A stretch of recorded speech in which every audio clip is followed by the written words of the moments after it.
রিহান চোখে মুখে রহস্যময় হাসি রেখে অবন্তীর দিকে তীক্ষ্ণ চাহনি ফেলে চেয়ে আছে। অবন্তী যখন রিহানকে দেখে তখন ভূত দেখার মতো চমকে ওঠে। কিংকর্তব্য বিমুখ হয়ে স্থির চোখে তাকিয়ে আছে। সত্যি রিহান তার সামনে নাকি সে ভুল দেখছে? অবন্তী কয়েকবার চোখের পাতা ফেলে তাকালো। না, সত্যি তো রিহান। যারা হাসি মাখা গলায় বলল, অবন্তী আপু, আমার আরেক ভাইয়া আর তোমার বেয়াই।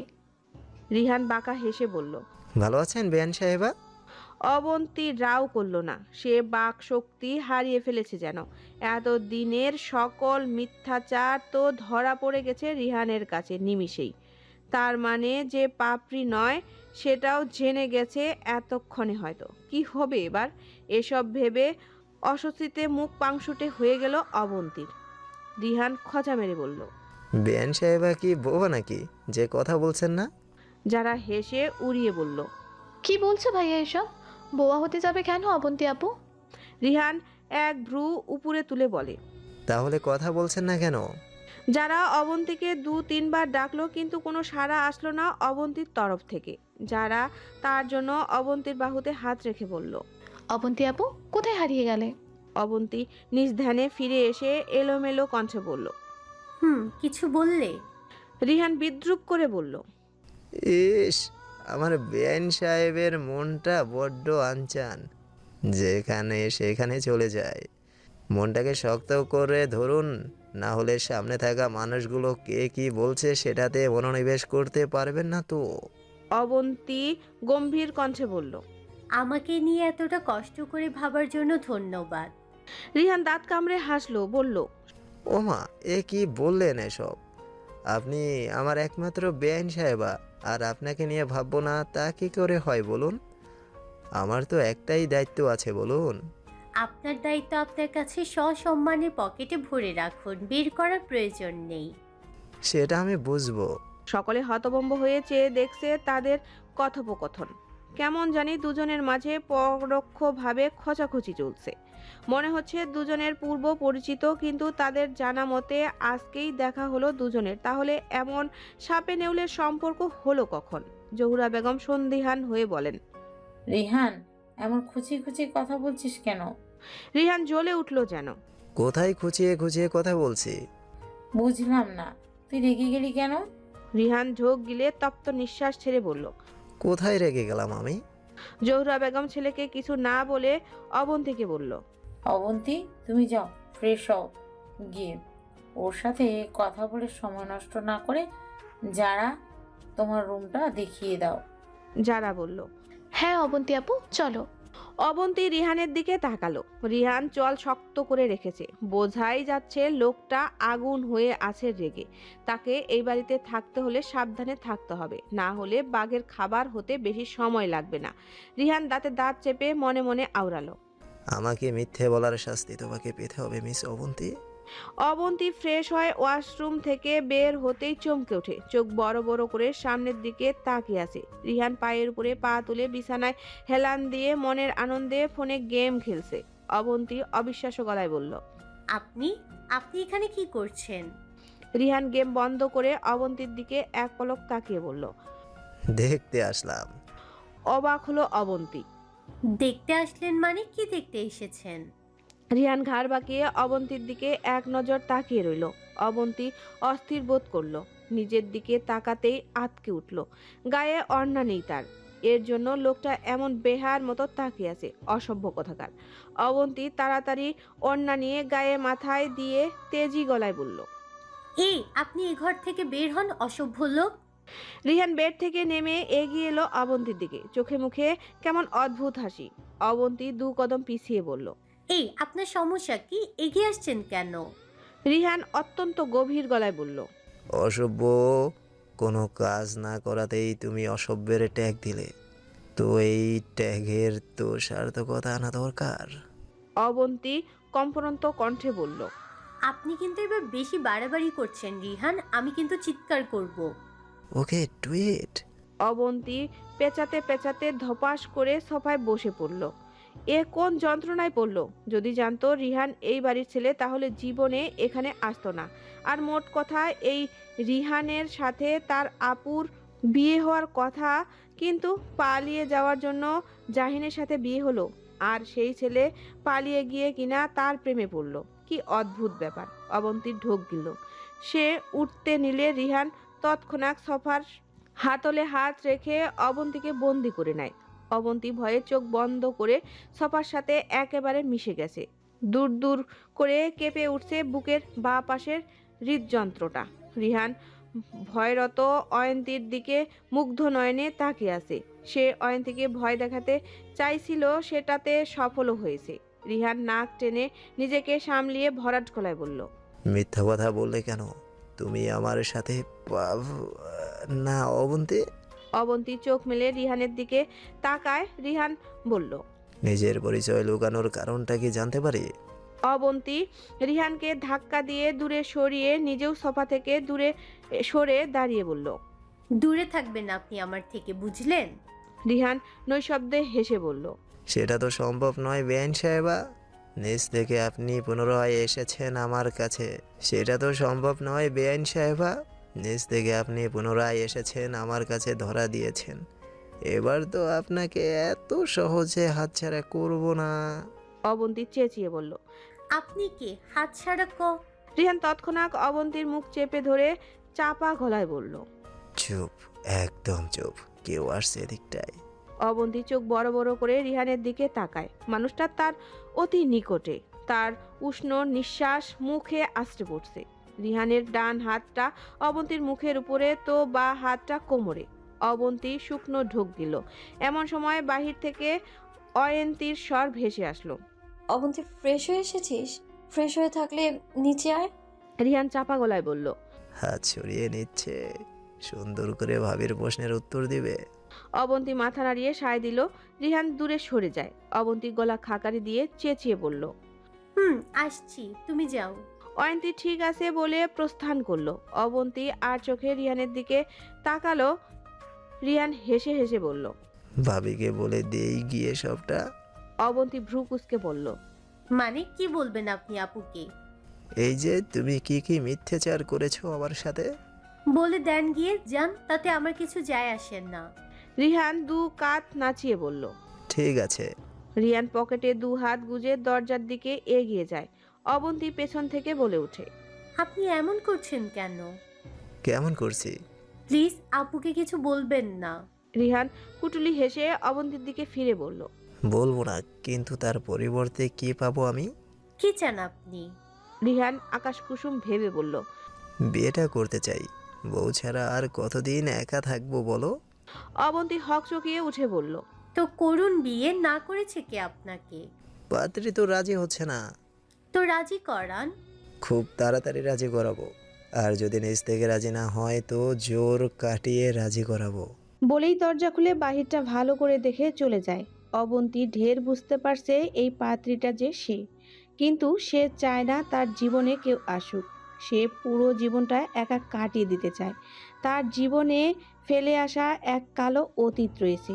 সেই অতীতের কথা শুনলে হয়তো রিহান তার দিক থেকে মুখ ফিরিয়ে নেবে। তার প্রতি যতটুকু ভালোবাসার নাম বীজ বপন হয়েছিল রিহানের হৃদয়ে, সেটা অচিরেই বিলীন হয়ে যাবে, এটা নিশ্চিত। অবন্তী দীর্ঘ নিঃশ্বাস ছাড়ল। মন স্থির করলো রিহানকে তার অতীতের চরম সত্যিটা জানিয়ে দিবে। তাতে হয়তো রিহান তার পাগলামিগুলো বন্ধ করে দিবে আর তার থেকে দূরে সরে যাবে। লিজা সারা ঘর জুড়ে পায়চারি করছে। পাশের রুমে ছেলেপক্ষরা আসছে। ছেলের মা, ছেলের বড় বোন আর ছেলে এসেছে। লিজা পর্দার আড়াল দিয়ে ছেলের মুখটা দেখার চেষ্টা চালিয়ে যাচ্ছে, কিন্তু লাভের লাভ কিছু হলো না। পাত্র এমন এক জায়গায় বসেছে যেখান থেকে পেছনটা দেখা যাচ্ছে, তবে পেছনের অবয়ব দেখে মনে হচ্ছে সে কোথাও যেন দেখেছে লোকটাকে, কিন্তু মনে করতে পারছেন না। কয়েকক্ষণ পরেই লিজার ডাক পড়ল। লিজা তপ্ত নিঃশ্বাস ছেড়ে নিজেকে ততস্তত করে সালাম দিয়ে রুমে প্রবেশ করলো। চোখ তুলে ছেলের দিকে তাকাতেই মুখখানা হা হয়ে যায়। চোখের আকৃতি হয়ে এলো বড়। সে স্তব্ধ, নির্বাক। সে কাকে দেখছে পাত্র হিসাবে? সত্যি কি সারাপ নাকি অন্য কেউ? সারাপ লিজার এমন হতভম্ব মুখ দেখে বহু কষ্টে হাসি আটকে রেখেছে। বেচারি মারাত্মকভাবে শকড। সারাপ ঠোঁট টিপে হেসে নজর সরিয়ে নেয়। সারাপের বোন শেফা লিজাকে ডেকে বলল, এসো বোন, আমার পাশে এসে বসো। লিজা তখনও একই স্থানে দাঁড়িয়ে আছে। সে যেন এই দুনিয়াতে নেই। রত্না বেগম মেয়েকে এভাবে পাথরের মতো দাঁড়িয়ে থাকতে দেখে মেয়ের কাছে এসে চাপা গলায় বলল, কিরে এভাবে দাঁড়িয়ে আছিস কেন? লিজার রোবটের ন্যায় বলল, মা, এই ছেলে কি পাত্র? রত্না বেগম মেয়ের কথায় লজ্জা পেল, হাসি মুখে বলল, চুপচাপ গিয়ে বস। লিজা ধীর পায়ে হেঁটে সারাপের পাশে এসে বসলো। ঘটক জাকিয়া বানু পান চিবুতে চিবুতে বলল, কি মাইয়া পছন্দ হয়েছে? মাইয়া কিন্তু লাখে একটা। সারাপ মুসকি মুসকি হাসছে। হাসিটা যেন আটকে রাখতে পারছে না, যে কোনো সময় হা হা করে হেসে উঠবে। শেফা বলল, আমাদের ছেলে কিন্তু কম নয়। লিজা আর চোখে সারাপের দিকে তাকালো। কথা অনুযায়ী সত্যি সারাপ সব কিছুর দিক থেকে সর্বগুণ সম্পূর্ণ। অয়ন্তীর কাছ থেকে সারাপের সম্বন্ধে যা যা শুনেছে তাতে সারাপকে একজন দায়িত্বশীল পুরুষ বলে আখ্যায়িত করা যায়। সাহেলা বেগম ছেলের দিকে তাকিয়ে চোখে ইশারা করে কিছু একটা বলেন। তিনি মেয়ে দেখে রায় দিয়ে বলেন, মেয়ে আমাদের খুব পছন্দ হয়েছে। এখন আপনি চাইলে খুব জলদি আমার ঘরের বউ করে নিতে চাই লিজাকে। লিজা থমকালো। কেমন জানি সবটা খুব দ্রুত ঘটে যাচ্ছে, মনে হচ্ছে পূর্ব পরিকল্পিত সবটা। কিন্তু সে তো এই সারাপ খারাপকে কিছুতেই বিয়ে করবে না। এর মধ্যে সাফা বলে, তাহলে ওরা দুজন একটু একান্তে কথা বলে আসুক। রত্না বেগম বললেন, লিজা, সারাফকে নিয়ে বাইরে যা।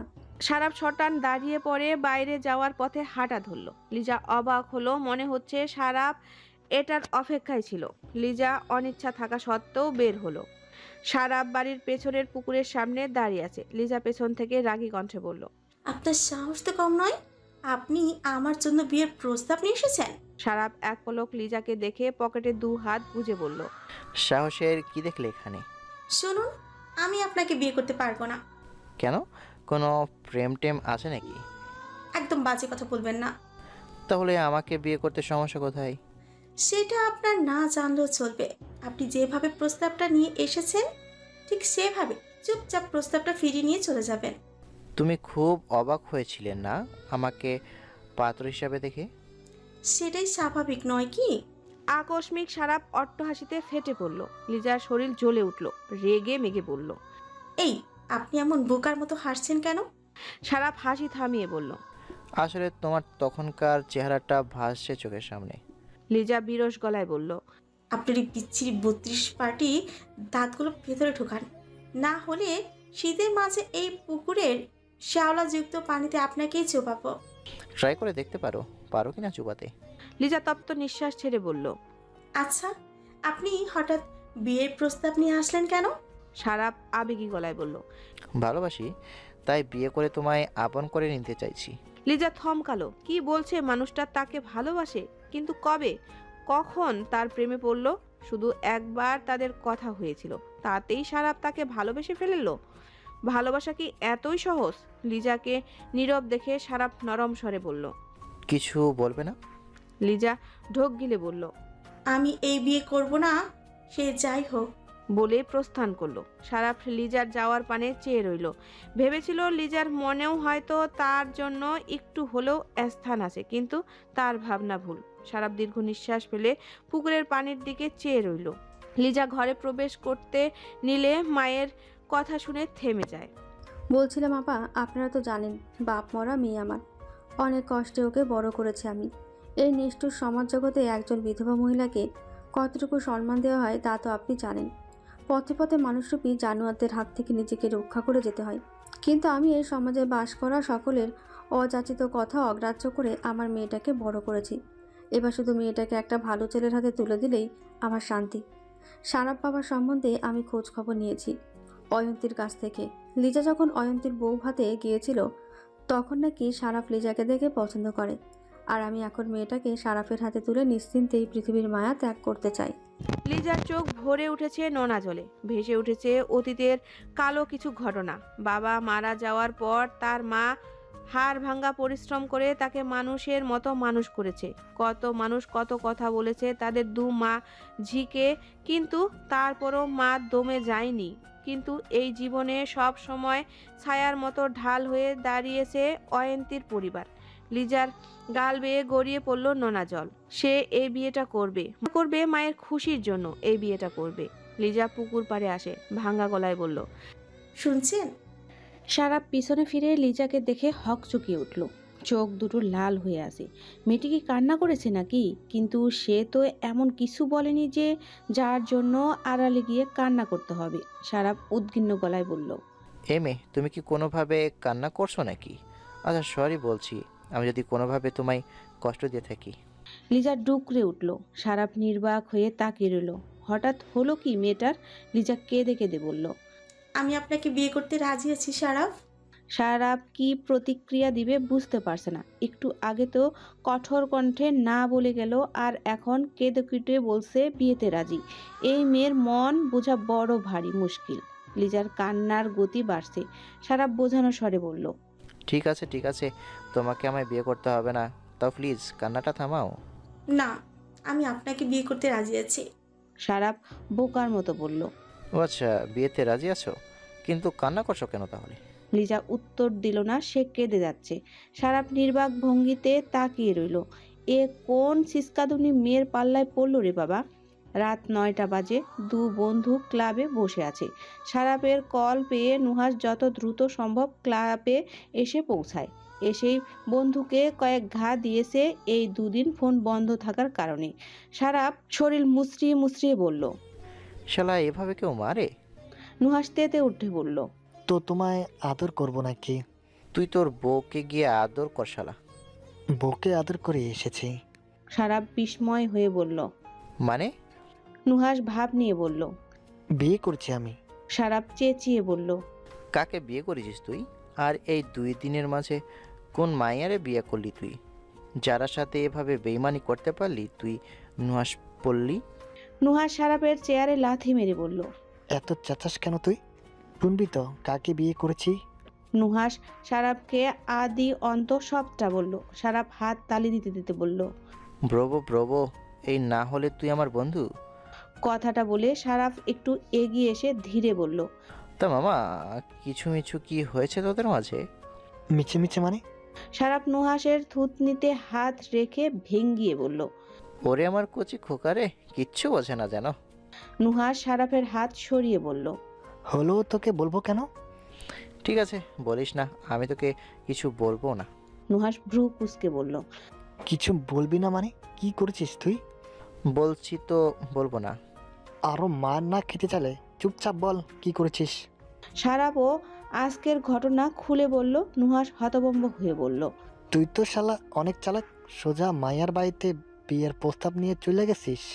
সারাপ কলার ঠিক করতে করতে বলল, এই জগতে চালাক না হলে চলে না, কিন্তু লিজা কান্না করলো কেন বুঝতে পারছি না। নুহাস আশ্চর্যের স্বরে বলল, বিয়ে না হওয়ার আগে মেয়েটাকে কাঁদিয়ে রেখে চলে এসেছিস। না জানি মেয়েটাকে বিয়ের পর কত কাঁদতে হয়।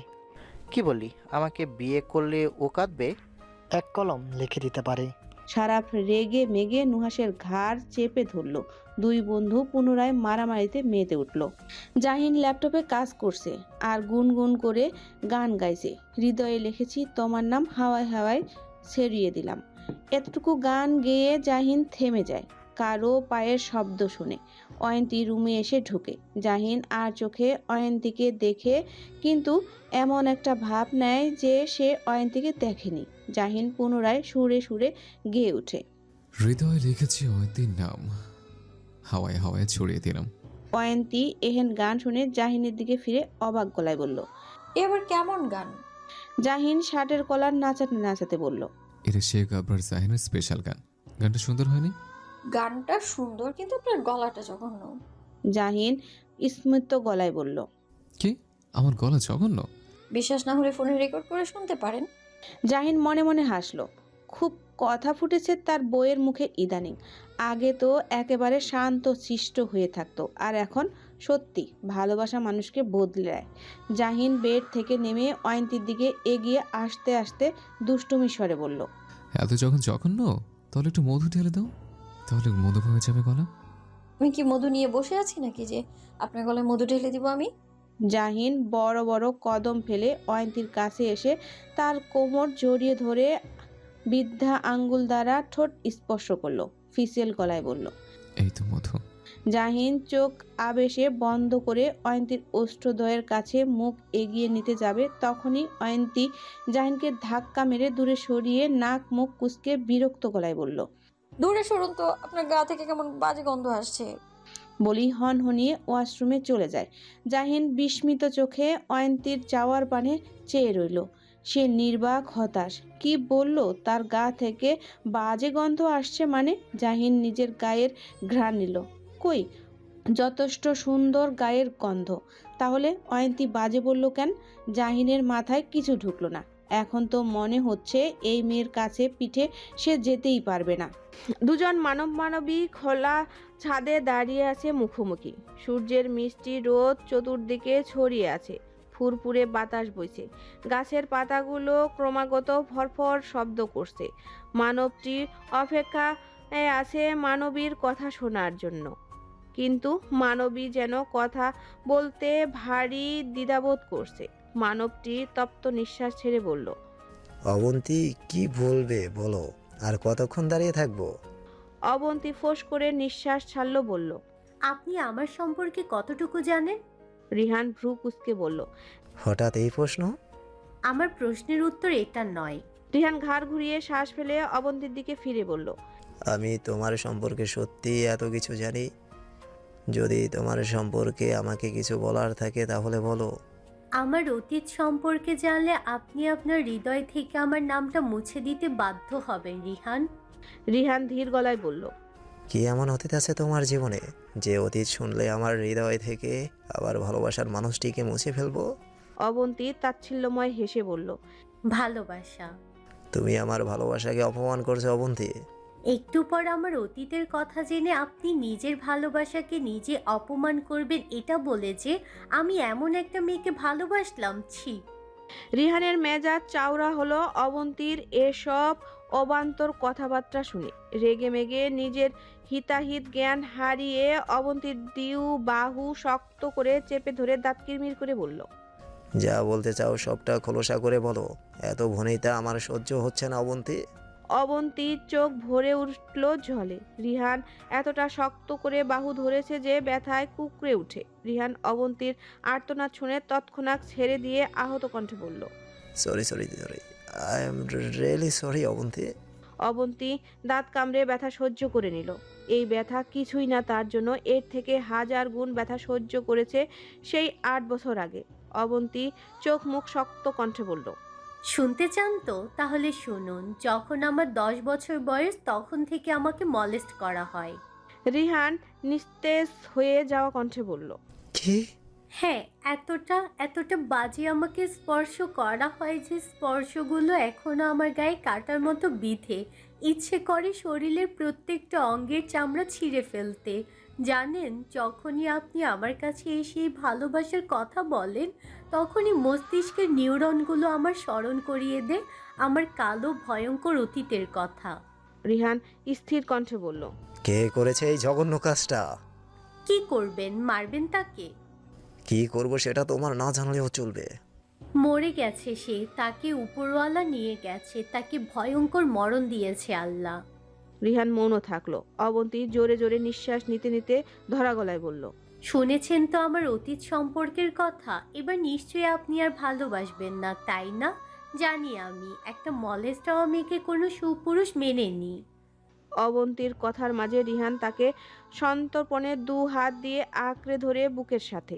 অবন্তী শক্ত করে নেয় নিজের শরীরে। দুজনই নীরব, শুধু ভেসে আসছে ভারী নিঃশ্বাসের শব্দ। রিহান ঢোক গিলে নিষ্পৃহ কণ্ঠে বলল, আমি তোমায় ভালোবাসি অবন্তী। আমার ভালোবাসা এতটাও ভঙ্গুর নয় যে তোমার অতীত শুনে ভেঙে ঘুরিয়ে যাবে। রিহান থামে পুনরায় বলল, চাঁদের গায়েও কলঙ্ক আছে, যেটা পুরো পৃথিবীর মানুষ জানে, কিন্তু তা জেনেও তারা চাঁদকে ভালোবাসে, এতটুকু ঘৃণা করে না। আমার ব্যক্তিগত চাঁদের না হয় একটু কলঙ্ক থাকলো। অবন্তী ডুকরে উঠল, বলল, আপনি কেন বুঝতে চাইছেন না রিহান? আমি সত্যি কিছু বুঝতে চাই না, আমি শুধু এটা বুঝি, আমি এই চাঁদটাকে ভালোবাসি। অবন্তী রিহানের পিঠে আঘাত করে কান্নারত কণ্ঠে বলল, আপনি যখন আমার কাছে আসবেন, আমায় গভীরভাবে স্পর্শ করবেন, তখনই আমার চোখে ভেসে উঠবে ওই সকল যন্ত্রণাদায়ক স্মৃতি। আমি তোমায় স্পর্শ করব না যতদিন না তুমি চাইবে, যতদিন না আমার ভালোবাসা দিয়ে তোমার এই কলঙ্ক মুছে দেব, ততদিন আমি তোমায় গভীরভাবে কখনো স্পর্শ করব না অবন্তী। শুধু রিহান বুক থেকে অবন্তীকে সরিয়ে অবন্তীর ভেজা দু গাল নিজের বলিষ্ঠ হাতের মুঠোয় নিয়ে মলিন স্বরে বলল, শুধু তোমায় ভালোবাসার অধিকারটুকু কেড়ে নিও না অবন্তী, এই অধিকারটুকু মৃত্যু পর্যন্ত দিও আমায়। অবন্তী হু হু করে কেঁদে ওঠে। মানুষটা বেরিয়ে আসে এত বছরের জমে থাকা সকল বিষাদময় যন্ত্রণা। মানুষটা তাকে এত ভালোবাসে, এত অতীত জেনেও। রিহানি প্রথম ভাগ্যবান ব্যক্তি যে অবন্তীর কালো অতীত সম্পর্কে জানতে পেরেছে। এই ভাগ্যটা অবন্তীর পরিবারের হয়নি। অবন্তীর সাথে এই ঘটনা ঘটার পর থেকে নিজেকে সম্পূর্ণরূপে গুটিয়ে নিয়েছিল। কারোর সাথে তেমন কথা বলতো না, সব সময় উদাস হয়ে থাকতো। কেউ কিছু জিজ্ঞাসা করলে এড়িয়ে চলতো। এত বড় হতে লাগলো, অবন্তী নিজেকে ভেতর থেকে শক্ত করা শুরু করলো।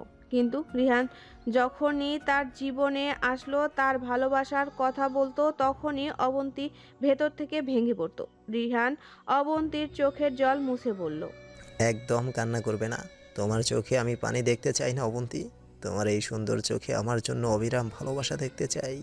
অবন্তী মাথা নাড়ল। আজ থেকে এই মন দেহের সাথে লড়াইয়ে সে একা নয়, রিহানও সাথে আছে তার। অবন্তী ভাঙ্গা গলায় বলল, কথা দিন এই কথাটা আপুকে কিংবা আমার পরিবার কাউকে বলবেন না। রিহান অবাক হয়ে বলল, মানে তারা কেউ জানে না? না, জানেন না। রিহান অবন্তীকে জড়িয়ে ধরে আবেগময় কণ্ঠে বলল, একা একা এতগুলা বছর যুদ্ধ করে এসেছো নিজের সাথে। অবন্তী কাপা কাপা হাতে রিহানকে জড়িয়ে ধরে বলল, আপনি আছেন তো এখন আমার সাথে, থাকবেন না সারা জীবন? থাকবো। সারাপ তার পুরো পুলিশ টিম নিয়ে তালুকদার ম্যানশনে হাজির হয়েছে। সাবেক মেয়র খলিল তালুকদার কিছুটা অবাক হলেন নিজ বাড়ির আকস্মিক পুলিশ দেখে। সদর দরজা খুলে দিল কাজের লোক। খলিল তালুকদার সারাফের সামনে এসে দাঁড়াতেই সারাফ বলল, you are under arrest mister Khalil Talukdar. Lipa বেগমের বুকটা কেঁপে ওঠে। আবার কি করলো তার স্বামী? খলিল তালুকদার নাক মুখ কুঁচকে বললেন, মানে কিসের ভিত্তিতে তুমি আমাকে অ্যারেস্ট করতে এসেছো? সারাফ ঠান্ডা গলায় বলল, 5 বছর আগে অরহন শেখের মার্ডার কেসের প্রধান আসামি হিসাবে আপনার বিরুদ্ধে পরোয়ানা জারি করা হয়েছে। খলিল তালুকদার হক চুকালো। কি বলছে এসব? কিন্তু নিজেকে তটস্থ রেখে বলল, কি আজে বাজে কথা বলছে এসআই? আর কি প্রমাণ আছে যে আমি অরহন শেখের মার্ডার কেসের সাথে জড়িত? সারাপ নৈশব্দে হেসে বলল, প্রমাণ আছে, এছাড়া আরও অনেক প্রমাণ আছে আপনাকে অ্যারেস্ট করার মতো। আমি এখনই সেই প্রমাণগুলো আপনাকে দেখিয়ে দিচ্ছি। ঠান্ডার মাঝে খলিল তালুকদারের শরীর গরম হয়ে এলো। ভয়ে চিন্তায় বিপি হাই হয়ে যাওয়ার উপক্রম। টেনশনে মাথা কাজ করছে না, কি করবে কিছুই বুঝতে পারছে না। সারাপের কথার ধরন দেখে মনে হচ্ছে এবার সত্যি ৮-৭ বেঁধে নেমেছে, আর তার বিরুদ্ধে জোরালো কোনো প্রমাণ হাতে পেয়েছে। এর মাঝে খবর পেয়ে খলিল তালুকদারের দলবল চলে এসেছে। সাদিক সবটা জেনে সারাফকে নরম গলায় বলল, এসআই আপনি যা বলছেন ভেবে বলছেন তো? কারণ গতবারও আব্বার বিরুদ্ধে একটা কেস ফাইল হয়েছিল, আর আপনি ছুটে এসেছিলেন আব্বাকে গ্রেফতার করতে, কিন্তু যথাযথ প্রমাণ না পাওয়াতে সেই কেসটা উইথড্র করা হয়। এবারও? সারাফ সাদিকের কথার মাঝেই বলল, না সাদিক, এবারের কেসটা অনেকটা জোরালো আর প্রমাণও। সারাফ একজন পুলিশ সদস্যকে ইশারা করলো। পুলিশ সদস্যটা বাইরে গেল। কয়েকক্ষণ পরেই বড় একটা হ্যামার নিয়ে আসলো। খলিল তালুকদার আতকে উঠল, দিশেহারা কণ্ঠে বললেন, এই হ্যামার দিয়ে কি হবে? সারাফ হ্যামারটা হাতে নিয়ে তা চেক করতে করতে বাঁকা হেসে বলল, ম্যাজিক হবে। বলেই স্টাডির রুমের সামনে এসে দাঁড়ালো। খলিল তালুকদার সহ সকলের পেছনে পেছনে আসলো। রুমটা তালাবদ্ধ দেখে সারাপ বলল। তালাটা খুলে দেন স্যার। খলিল তালুকদারের দলের একজন গর্জে উঠল এবার। আপনি কিন্তু এবার বেশি বাড়াবাড়ি করছেন এসআই। শুধু শুধু স্যারকে হেনস্থা করছেন গতবারের মতো। কাজের কাজ তো কিছুই পারেন না। সারাপ চেঁচিয়ে উঠল। এই তোকে এত মাতাব্বরি করতে কে বলেছে রে? চুপচাপ দাঁড়িয়ে থাক। অতপর খলিল তালুকদারকে উদ্দেশ্য করে বলল। স্যার, আপনিও যদি আমাদের সরকারি কাজে বাধা দিতে চান তাহলে কিন্তু আমরা আইনি পদক্ষেপ নিতে বাধ্য হব। তাই আশা করব আপনি আমাদের কাজে সাহায্য করবেন। খলিল তালুকদার চুপচাপ স্টাডি রুমের দরজা খুলে দিল। সারাপ ভেতরে ঢুকলো। চতুর্দিকে বুকশেলফ, তাতে বিভিন্ন ধরনের রাজনৈতিক বই। সারাপ প্রত্যেকটা বুকশেলফের পাশ দিয়ে হেঁটে যাচ্ছে। খলিল তালুকদারের ভয়ে গলা শুকিয়ে আসছে। হাত দিয়ে কপাল আর গাল স্পর্শ করলো।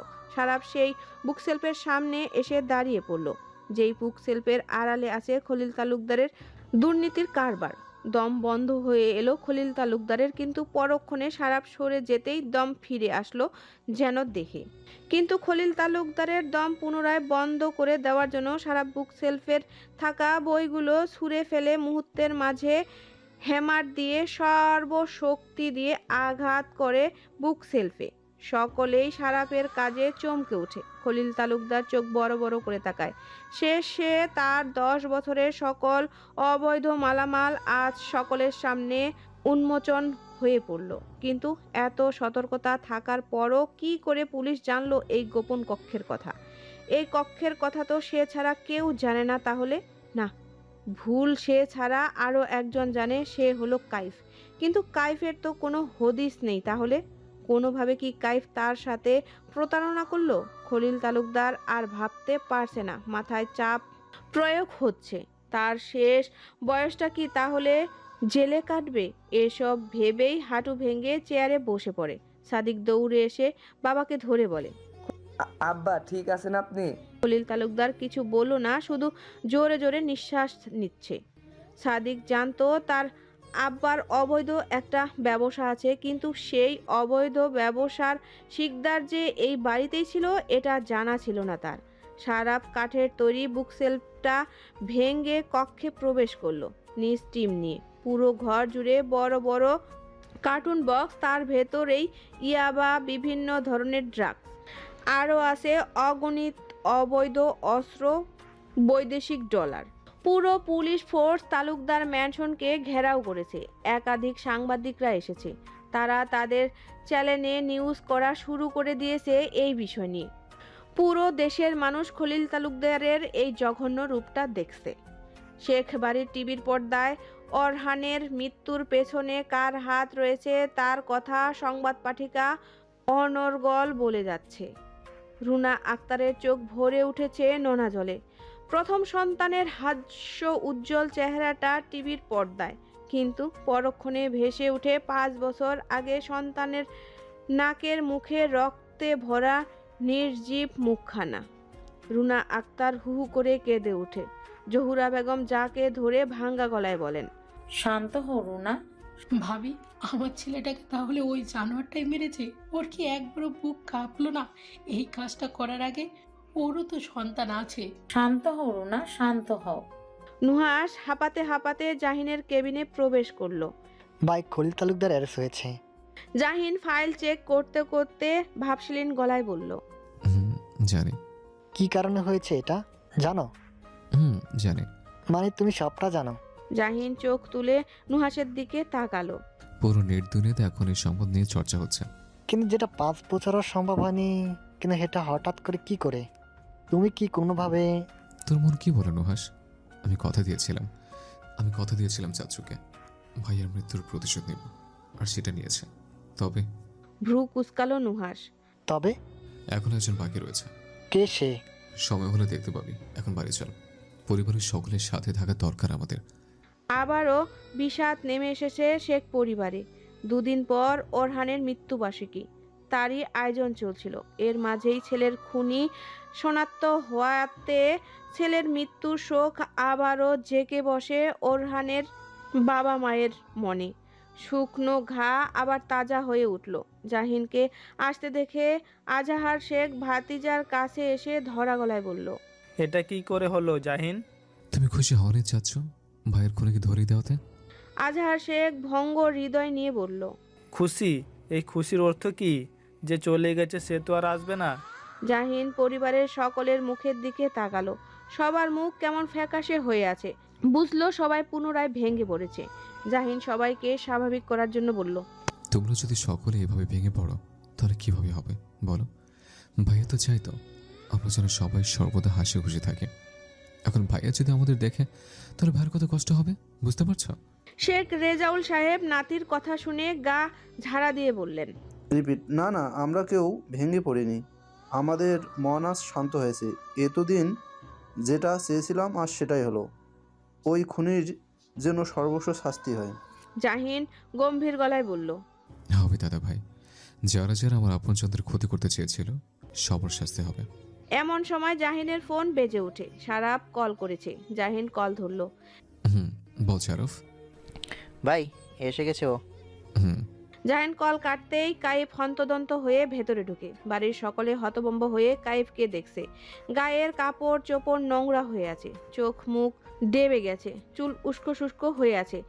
আগের কাইফ আর এখনের কাইফের মাঝে আকাশ পাতাল তফাৎ। নুহাস বিস্মিত হয়ে বলল, এই অবস্থা কেন তোর কাইপ? কাইফ জোরে জোরে শ্বাস নিতে নিতে বলল, আমাকে কিডন্যাপ হয়েছিল। নুহাস অবাক হয়ে বলল, কি? কিন্তু তুই তো মেসেজ করে বললি যে তুই ট্যুরে গিয়েছিস। আমি মেসেজ করিনি, ওটা যারা কিডন্যাপ করেছে তা করেছে। জাহিন স্থির চোখে কাইফকে দেখেই যাচ্ছে। নুহাস বলল, তুই এখানটা এসে বস। জাহিন বাধা দিয়ে বলল। দাঁড়া। থেমে যায় কাইফ। জাহিন কাইফের মুখোমুখি দাঁড়ালো। জাহিনের চেহারায় কাঠিন্যতা ছাপ দেখে কাইফ থমকালো। জাহিন ঝাঁঝালো গলায় বলল, আজ থেকে এই মুহূর্ত থেকে এই শেখ বাড়ির সাথে তোর কোনো সম্পর্ক রইল না কাইফ। কাইফ অবাক হলো। মানে? তুই কি মনে করেছিস আমি কিচ্ছু জানতে পারবো না? কাইফ নীরব রইল। জাহিন পুনরায় বলল, তোর পার্টনারকে জেলে পাঠিয়েছে, এবার তোকেও পাঠাবো। কাইফ থমকালো। কি বলছে এসব? নুহাস তাড়াহুড়ো কণ্ঠে বলল, কি বলছো তুমি এসব ভাই? কিসের পার্টনার? আর কাইপকে জেলে পাঠাবে মানে? কি করেছে ও? জাহিন দাঁতে দাঁত চেপে বলল, ফাউন্ডেশন আগুন লাগা থেকে শুরু করে অয়ন্তীকে অপহরণ করা সব কাইফ করেছে। ও বন্ধুরূপের শত্রু আমাদের। কাইফ চোয়াল শক্ত রেখে নাক ফুলিয়ে বলল, জেনেই গেছো তাহলে আবার বিষয়। জাহিন কাইফের কলার চেপে ধরে। আমার কলিজাতে হাত দিয়ে ভুল করেছিস কাইফ। তোকে আমার প্রথম থেকে সন্দেহ হয়েছিল, আর সেই সন্দেহটা তোর ফোনে খলিল তালুকদারের কল দেখে আরো কারো হলো। তোকে অন্য কেউ নয়, বরং আমি কিডন্যাপ করিয়েছি। এতদিন তুই আমার জিম্মায় ছিলি। চাইলে তোকে সারা জীবনে অন্ধকার কোঠরিতে রাখতে পারতাম, কিন্তু আমি চাই পুরো শহর জানুক তোর আসল রূপটা। বলেই ধাক্কা মেরে সজোরে। কাইফ নিজের টাল সামলাতে না পেরে নিজে মুখ থুবড়ে পড়ে। পুলিশের টিম এসে কাইফকে অ্যারেস্ট করে তাদের হেফাজতে নেয়। পরিবারের সকলে ভীত হলো, আপনজনের মাঝে যদি শত্রু এভাবে ছদ্মবেশ ধারণ করে থাকে তাহলে বুঝবে কি করে কে আপন আর কেই বা শত্রু। রাত 10:30। অয়ন্তী রুমে ঢুকে সম্পূর্ণ রুম অন্ধকারে ডুবে আছে। বাইরের স্টিলের লাইটের আলো পড়ে মৃদু আলোকিত হয়ে আছে রুমটা। অয়ন্তীর শরীরে এসে দমকা ঠান্ডা হাওয়া ছুঁয়ে গেল। পাশ ফিরে তাকাতেই দেখলো জানালার পাশে জাহিন স্থির হয়ে দাঁড়িয়ে আছে, নজর কুয়াশার জড়ানো আকাশের চারটার দিকে। অয়ন্তী তপ্ত নিঃশ্বাস ছাড়ল। মানুষটা যতই শক্ত একটা খোলস পরে নিজেকে আবৃত করে রাখুক না কেন, দিন শেষে সেই খোলস থেকে বেরিয়ে আসবেই আসবে। অয়ন্তী এগিয়ে যায় জাহিনের পানে। জাহিনের চোখের পাতায় 5 বছর আগের বিষাদময় স্মৃতিটা বাস্তব রূপে ভেসে ওঠে। দ্বিতীয়বারের মতো আজাহার শেখ খলিল তালুকদারের কাছে হেরে যান, কিন্তু খলিল তালুকদারের জয়টা যে অবৈধ সেটা সকলে মনে মনে জানে, কিন্তু তা প্রকাশ করার সাহস কারো হয় না। বাবার হার তখন অরহান মেনে নিতে পারেনি। রেগে হিতাহিত জ্ঞান হারিয়ে এক অকাল্পনিক কাজ করে বসে অরহান জনসমক্ষে। খলিল তালুকদারের কলার চেপে ধরে, আর এটাই যেন কাল হয়ে দাঁড়িয়েছিল অরহানের জীবনের জন্য। এর জের ধরেই অরহানের মৃত্যুর কোলে ঢলে পড়ে। কিন্তু এই মৃত্যুর ঘটনাটা ঘরটা এমন বিশ্রীভাবে সাজানো হয় যেটা তীর গিয়ে পড়ে স্বয়ং ওরহানের উপরে। যে ছেলে জীবনে মদ্যপান করেনি সেই ছেলে অতিরিক্ত মদ খেয়ে মাতাল হয়ে গাড়ি ড্রাইভ করেছে, আর যার দরুন নিজের নিয়ন্ত্রণ হারিয়ে গাড়ি খাদে পড়ে অতঃপর আজীবনের জন্য না ফেরার দেশে পাড়ি জমায় ওরহান। জাহিন এসব ভেবে চোখ বন্ধ করে নেয়, গাল বেয়ে গড়িয়ে পড়ে নোনা জল। তৎক্ষণাৎ নিজের কাঁধে কারো ছোঁয়া পেয়ে চোখের জলটা দ্রুত মুছে পেছনে ফিরে তাকায়। অয়ন্তী ধীর গলায় বলল, এই ঠান্ডার মধ্যে জানালা কেন খুলে দাঁড়িয়ে আছেন? জাহিন থাই গ্লাস লাগাতে লাগাতে বলল, আপনি কান্না করেছেন তাই না? জাহিন কম্পনত কণ্ঠে বলল, কই না তো, আমি কান্না করতে যাবো কেন? শুধু শুধু আপনি আমার মিথ্যে কেন বলছেন জাহিন? আপনি কান্না করছিলেন, যেটা আপনার ভাঙা গলার সাক্ষী দিচ্ছে। জাহিন কথাটা ঘোরানোর জন্য বলল, এই রে, আমার বিবি থেকে খুব রেগে আছে আমার উপর। আজব, আমি রেগে থাকবো কেন আপনার উপর? কোনটা তোমার রাগ আর কোনটা তোমার অভিমান সেটা আমি ভালো করে জানি। অয়ন্তী বিরস গলায় বলল, ও তাই বুঝি? তাই রেগে আছে বলেই তো আমার নাম ধরে ডাকলে। আপনি? জাহিন অয়ন্তীর ঠোঁটের তর্জনী রেখে আকুল কণ্ঠে বলল, অয়ন্তী, আমি একটু ঘুমাতে চাই। তোমার বুকে মাথা রেখে পরম শান্তিতে দেবে আমি তোমার বুকের মধ্যখানে এইভাবে আমিটাকে একটু ঠাই। স্বামীর এমন আকুতি ভরা কণ্ঠে আবদার শুনে অয়ন্তীর চোখ ঝাপসা হয়ে এলো। ক্ষীণ কণ্ঠে বলল, জাহিন এক ঝটকায় বউকে কোলে তুলে নিয়ে বিছানায় শুয়ে দিয়ে অয়ন্তীর বুকে মাথা রেখে শুয়ে পড়ে, জড়িয়ে ধরল নিবিড়ভাবে। অয়ন্তী দীর্ঘ নিঃশ্বাস ছেড়ে স্বামীর চুলের ভাঁজে হাত বুলিয়ে দিতে শুরু করলো। আজ ওরহানের পঞ্চম মৃত্যুবার্ষিকীর দিন। শেখ বাড়ির সকল পুরুষ সদস্যরা এতিমখানায় গিয়েছে। ওরহানের মৃত্যুবার্ষিকীর উপলক্ষে 600 মানুষের খাওয়ার আয়োজন করা হয়েছে, তারই তদারকি করছে। অয়ন্তীও সকাল থেকে ব্যস্ত সময় পার করছে।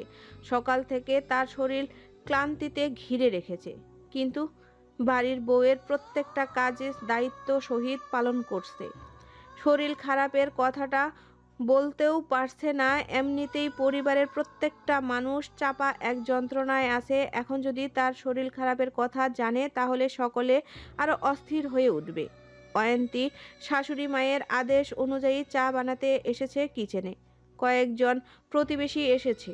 অয়ন্তী চা বানিয়ে ট্রে নিয়ে ড্রয়িং রুমে আসতেই পা জোড়া সহসা থেমে যায়, কেঁপে উঠে হাত জোড়া। বুকের ভেতর ঝড় বইতে শুরু করেছে। টিভির পর্দায় জাহিনের রক্তমাখা শরীরটা দেখানো হচ্ছে। নুহাস, রিহান আর সকলে মিলে নিস্তেজ হয়ে থাকা জাহিনের শরীরটা অ্যাম্বুলেন্সে তুলছে। অয়ন্তীর দম বন্ধ হয়ে আসছে, দেহের প্রত্যেকটা অঙ্গ প্রত্যঙ্গ আশার হয়ে আসছে। সহ্য করতে পারছে না এই অপ্রত্যাশিত দৃশ্যটা। এটা কি আদৌ সত্যি নাকি মিথ্যা? চোখে নেমে আসে ঘোর অন্ধকার। অয়ন্তী জোরে নিঃশ্বাস ছেড়ে ঢলে পড়ে নিচে। হাতে থাকা চায়ের কাপগুলো শব্দ করে ভেঙে ঘুরিয়ে যায়। বন্ধ চোখ থেকে গড়িয়ে পড়ে এক ফোঁটা নোনা জল। অন্যদিকে জহুরা বেগম ছেলেকে রক্তাক্ত অবস্থায় দেখে চেঁচিয়ে ওঠেন। একদিকে ছেলে, অন্যদিকে ছেলের বউ। জহুরা বেগম যেন দিশে হারিয়ে ফেলেন। অবন্তী আর যারা ছুটে যায় অয়ন্তীর কাছে। অবন্তী বোনের মাথাটা কোলে রেখে ব্যতিব্যস্ত হয়ে বলল, আপু কি হলো আপু? এই আপু কথা বলছো না কেন? অয়ন্তীর হৃদস্পন্দনের গতি ধীরে চলছে, হাত পা বরফের ন্যায় ঠান্ডা। কি আছে অয়ন্তীর নসিবে? মেয়েটা যেন সুখের আলো একটু দেখতে পেলেও সেই সুখের আলো বেশিক্ষণ স্থায়ী থাকে না, মিলিয়ে যায় কয়েকদিন পরেই সেই মুখের সুখের আলো।